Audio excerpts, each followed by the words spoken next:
Düşənbə görüşü. Putin Əliyevdən müharibə pulu istədi. Ramiz Mehdiyev hədəfə çevrildi.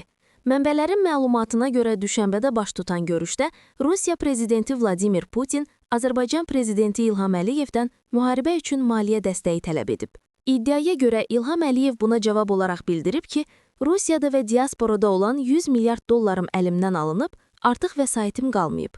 Lakin Putin sərt tonda cavab verərək deyib, mənə dəxli yoxdur, hardan tapırsan tap, amma pulu gətir. Əliyev isə Putinə cavabında qeyd edib ki, pul Ramiz Mehdiyevdə və onun ətrafındakı şəxslərdədir, onlara da mənim kimi siz nəzarət edirsiniz. Buna baxmayaraq Putin tələbində israr edib. Nə Ramiz, nə başqası, mənə pul lazımdır, təcili. Hamısını rasxoda ver, pulları al mənə göndər, əks halda sənin də sonun yaxşı olmayacaq. Görüşdən dərhal sonra İlham Əliyevin Ramiz Mehdiyeva qarşı təbliğat kampaniyasına start verdiyi bildirilir. Səsləndirilən ittihamların məqsədi iddiaya görə Mehdiyevi qorxu altında saxlayaraq onun maliyyə vəsaitlərini könüllü şəkildə təhvil verməsini təmin etməkdir. Bizi izləməkdə davam edin.